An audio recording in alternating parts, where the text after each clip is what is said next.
Rough look is to start with your tinted moisturizer and just dot down the center of the face and utilize a brush that has a nice duo synthetic fiber and a flat top to really buff it into the skin. So I'm using more of like a stippling technique and just kind of rubbing it in small circles. So you want a foundation or a tinted moisturizer that's going to leave more of a natural matte finish. Alright, we're moving on to adding just a little more coverage in specific areas for detail, starting underneath the eye. So you're just going to put your chin a little lower and look up. Perfect. You want to stipple and tap it onto the tinted moisturizer that we originally applied.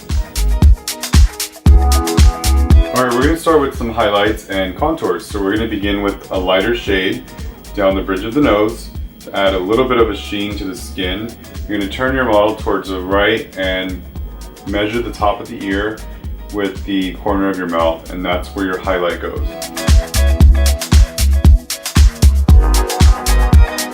After you highlight, you're going to contour with a shade that's darker and measure the bottom of your ear with the corner of your mouth. And that's right under the cheekbone. We're moving on to eyebrows. So let's go ahead and measure where your eyebrows should begin, which is middle of the nostril, straight up. And just create a tiny little mark. Almost like a individual hair. It is a fuller brow, so we're going to go in and draw tiny little individual hairs to create the illusion that Caitlin has a fuller eyebrow, and use your brush to blend it into the eyebrow as well. Measure outside nostril corner of the eye, and that's where your eyebrow ends. And for the highest arch above the nostril and the center of the iris. So those are your three markings. The first thing we're going to do is pick up our lightest color from our palette and start underneath the eyebrow.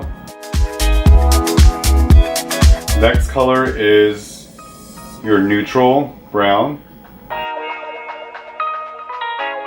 You also want to move on to a softer brush and start blending around your edges. We're moving on to a smaller brush and starting to incorporate some highlights around the corner of the eye area. Open, look up. And instantly you get this beautiful highlight that adds a nice gleam. Now we're going to add a white eyeliner inside the waterline. This is to really open up the eyes.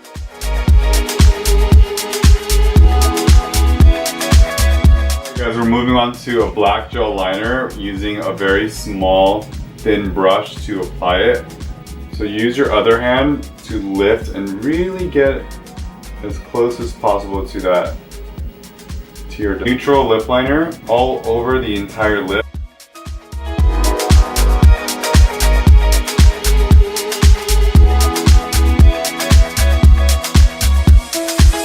Our finished product. Hope you enjoyed. Bye.